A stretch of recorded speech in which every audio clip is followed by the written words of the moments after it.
Acá nadie lleva corona, pero con una sotana podés hacer milagros. Un tipo que no necesitó un arma, le alcanzó con una Biblia y un buen casting de víctimas. Somos Maru y Cami. Esto es Contraarchivo, el espacio donde las historias que nadie quiso contar vuelven a sonar, pero esta vez con nombre y apellido. Este es el caso del padre Adolfo Antelo. Una historia donde el infierno no arde, se disfraza de salvación. ¡Ay, amiga! Nuestro primer capítulo. ¿Cómo estás? Bien, ¿y vos? Bien. ¿Estás emocionada? Nerviosa. Muy. Bueno, hoy vamos a estar hablando de una persona un poco Polémica. polémica, ¿no? Polémicas declaraciones. Y además muy polémica para nuestra sociedad, para una edad que es distinta a la que tenemos nosotras. Sí. Porque está en otro contexto que nosotras no conocemos, pero nosotras heredamos un legado de ese contexto. Y te voy a preguntar, ¿vos estás bautizada? Sí. ¿A qué edad te bautizaste? Bueno, no, en realidad yo me bauticé como a los 20... ¿Por decisión propia? Pico, sí. Sí, a los 20, yo tuve bauti a los 25, o sea que me bauticé a los 27. Ah, bien. Está grande. Sí. Pero siempre fuiste, o sea, tuviste... A ver, yo toda mi vida me reconocí y me sigo reconociendo como católica. De hecho, fue una de las grandes reclamos a mis padres el hecho de no haberme mandado nunca a un colegio católico, que todos los acercamientos que tuve a la religión los hice por motus propio. Por motus propio, totalmente. O sea, fueron voluntad propia. Si bien cuando yo era muy chica, o sea, mi papá, uno de sus mejores amigos, sus 3 hijos iban a una iglesia que quedaba en Soriano y no me acuerdo qué, que iban tipo todos los sábados, y nosotros generalmente los sábados íbamos con ellos a catequesis, estábamos en misa, o sea, después nos quedábamos en el club de la iglesia, tipo jugando y demás. Si bien gran parte de mi infancia lo pasé ahí adentro, en realidad formalmente, o sea... Formalmente fue de grande, pero de chica Sí. siempre estuviste vinculada. Sí, totalmente. Y de hecho, o sea, mis primos fueron al seminario y yo iba a las misas en el seminario, o sea... Tuviste una vida católica.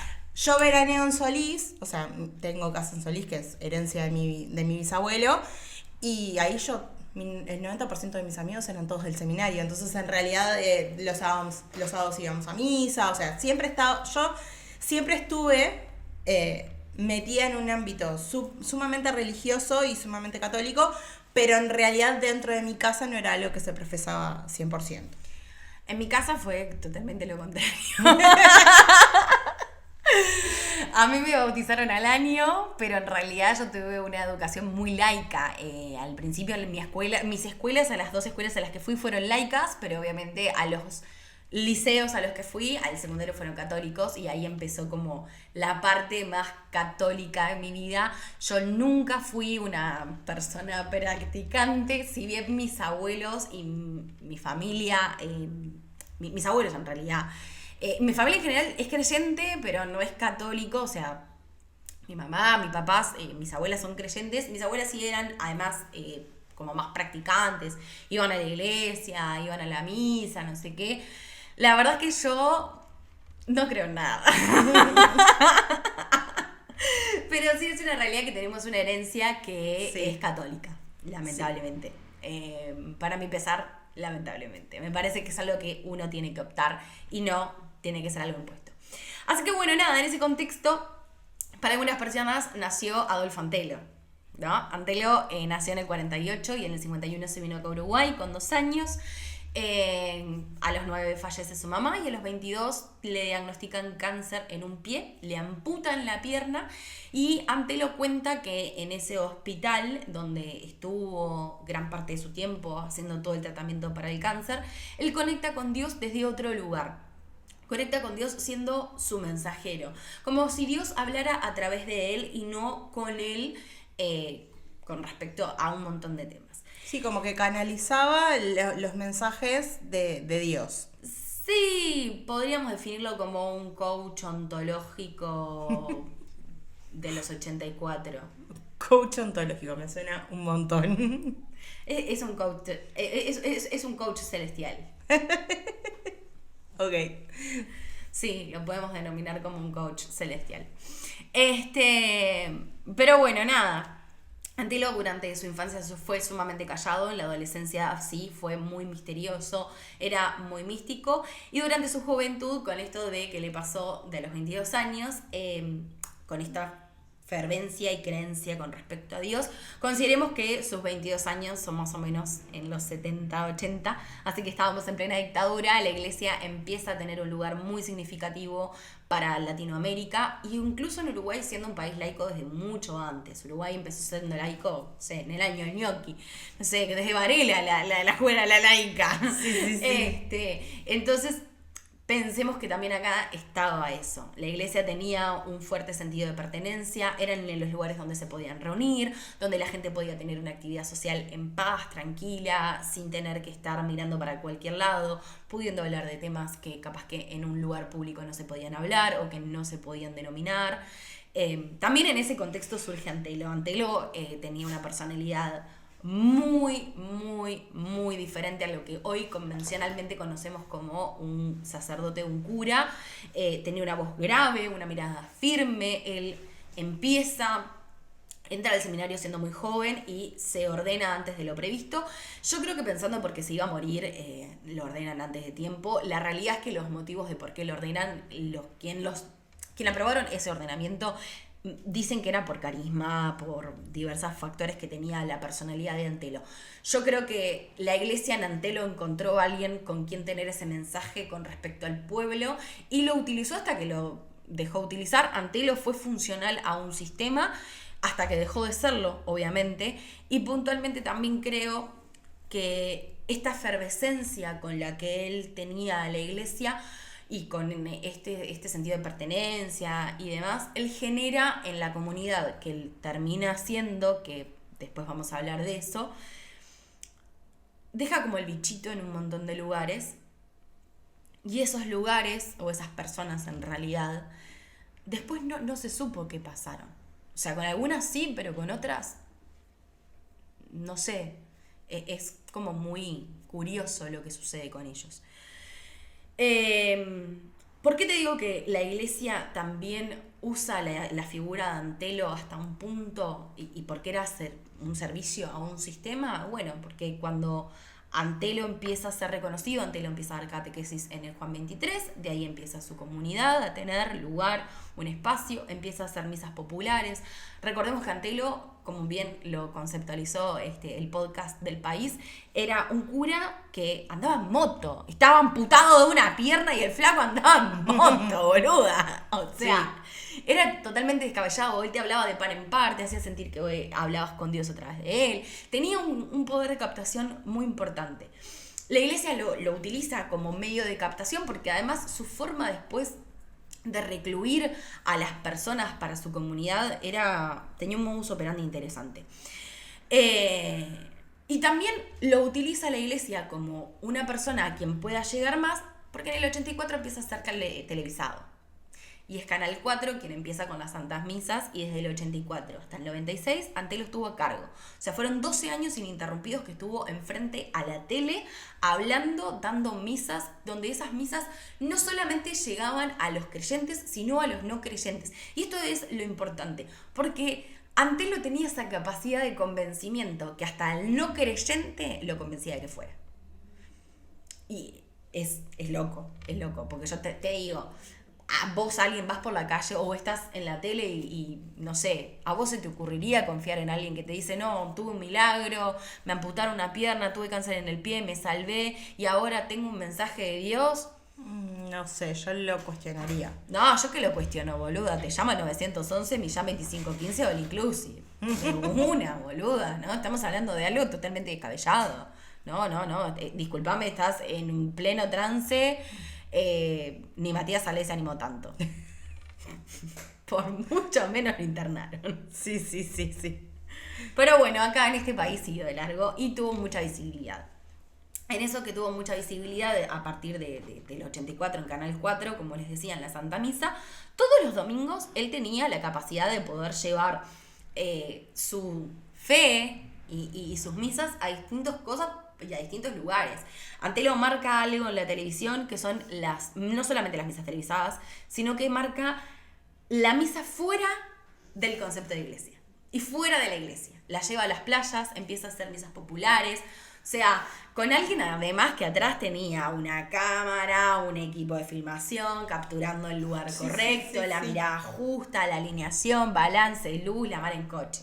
La lagrimita, o sea, sí, totalmente. Captando un montón de gente. Y en eso también, cuando en el 82 él funda su fundación, se empieza a sostener económicamente la fundación de las donaciones que recibían a través de la Santa Misa.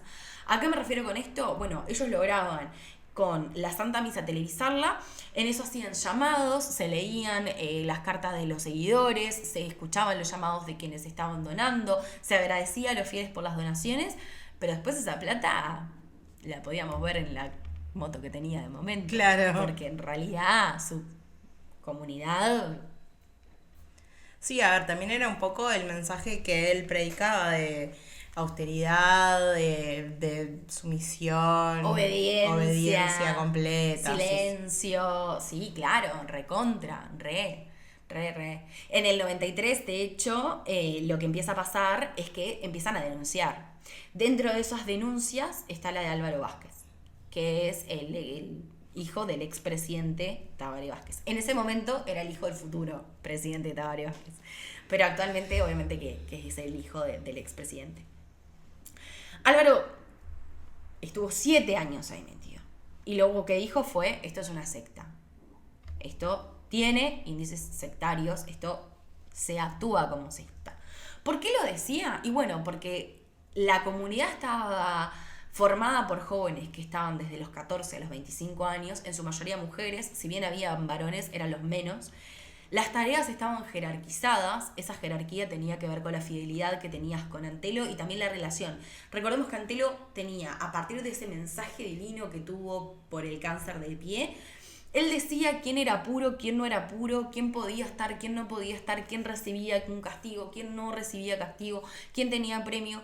Y tenía a toda su comunidad bajo su órbita, su pata, y bajo un régimen que él podía castigarlos hasta incluso por pensar. O sea, que el dominio era tal que la persona tenía miedo de que Antelo supiera lo que iba a pensar. Es loco. Un montón. Es un montón. Es loco. Sí, es un montón.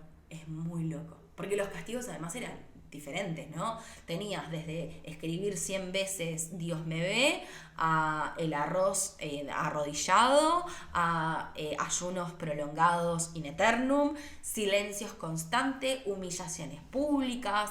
¿Por qué? ¿Por pensar? Sí, o sea, las confesiones públicas, yo creo que eso es terrible, es boluda. un montón. Es terrible. Sí. Es terrible. Es. Todavía le decía las consagradas. Sí. Que eran parte del culto y parte del show. Porque las consagradas eran quienes vivían por y para él. Y en el parte del show porque estaban en el detrás de escena viendo que Antelo se viera hermoso, que la luz le diera así. Y eran parte del culto porque después se apagaban las cámaras y ellas seguían ahí adentro. Sí. Es loco, boluda, es loco. Es loco. No sé, a mí me parece un poco descabellado. Sí, surreal totalmente. No, total. También que lo invitaran a otros programas como Con Mucho Gusto, Punto Final, o sea, es muy loco. Bueno, en esto de que, como te contaba, que los jóvenes eran de 14 a 25 años, también había un modus operandi en cuanto al reclutamiento de la persona. Antelo llegaba a muchos lugares, era el cura popular. Entonces, en eso que el cura era muy popular, Antelo captaba de diferente, desde la tarima que tenía capaz una misa en un lugar recóndito de Montevideo, desde el que captaba desde la televisión, desde el que captaba en la playa, desde el que captaba en la charla de la calle, por cualquier lado. El reclutamiento era muy gradual. Primero, Antelo detectaba que tenían alguna vulnerabilidad y podía hacer como el salvavidas y hacía como de ayuda, como del Mesías, ¿entendés? De la persona. Era como el Mesías de la vida de la persona. Sí. Y a partir de ahí, a partir de que obviamente detectaba esa vulnerabilidad y esa fragilidad, lo que hacía era que les hablaba de Dios, como de sentido, de misión, les prometía el perdón, les prometía purificación. Y ahí hacía que se alejaban al principio de sus seres más cercanos, o sea, al principio en realidad de sus amigos y sus afectos, y luego de su familia. Hasta tal punto de quedar solo y que la persona entendiera que solamente vivía por y para Antelo y en pro de la comunidad y de la Fundación Jerusalén. En eso es que en el 93 empiezan a hablar. Y a partir de ahí es que obviamente hay 30 testimonios que ratifican lo que sucede con Antelo, lo que sucede en este lugar, y que ratifican todo lo que tenían que vivir, desde los abusos, los castigos, los maltratos y en esto. En esto aparece en el 96 José Valcaldi, que es el juez que es de la causa.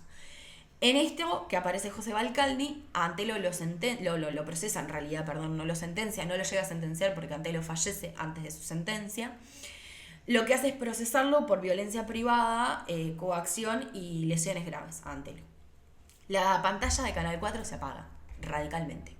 Con la misma apertura que se le dio en el 84 para que empezaran las misas y estuviera durante 12 años, se apagó. Nadie salió a hablar, nadie pidió perdón, nadie dijo, oh, esto está mal, nadie hizo un mea culpa de no sabíamos que esto estaba sucediendo puertas adentro de la fundación, porque recordemos que Antelo empieza las misas televisadas ya con 2 años de la fundación funcionando, con esa estructura que tenía, o sea que no estamos hablando de que primero fue la tele y después fue la fundación, no. Primero fue la fundación, por lo tanto el sistema de creencias, de valores, la estructura, el orden, el mensaje claro, los castigos, los abusos, todo ya estaba instaurado para después pasarlo a la tele. O sea, que mientras estaba en la tele, todo esto venía pasando en el detrás y nadie había alguien que preguntara, nadie se informó, nadie cuestionó, nadie absolutamente nada. Solamente aplaudieron porque durante esos 12 años el rating que tenía Antelo no lo tenía otra persona. No había otra persona que llegara a los números que llegaba Antelo. Sí, además, o sea, teniendo en cuenta de que traía tanto rating dentro del canal, se le tenía un gran aprecio porque, a ver, generaba plata, que era lo que importaba en ese momento. Pero o sea, claro. Al canal lo que le importaba era el rating y que generara plata, generara gente sentada delante de la pantalla durante 2 horas mirando, en este caso, la Santa Misa. Justamente. Cuando Valcaldi en el 96 lo procesa Antelo, como Antelo tenía cáncer de pulmón, que fue diagnosticado en el 95, lo mandan a prisión domiciliaria. O sea, que esta fundación se crea bajo un gobierno, o sea, un país laico, luego pasa a estar en democracia y al tipo se lo premia dándole prisión domiciliaria porque tenía cáncer de pulmón. ¿Qué vos pensarás? ¿Dónde pasó la prisión domiciliaria? Y se alquiló una casita. No, uno yo diría. hubiese hospedado en el hospital, en el Maciel, Bueno, en el también. hospital de clínica, en el que quieras, en el que existiera en el momento. Sí. Pero si me estás diciendo, tengo cáncer, no puedo salir, no sé qué, no sé cuánto, está bien, yo te entiendo, no te voy a mandar al Comcar, porque tenés cáncer y porque te estás muriendo. Sí, obvio. Humanidad antes siempre. No, lo mandaron a un colegio seminario. Se murió rodeado de todos sus seguidores.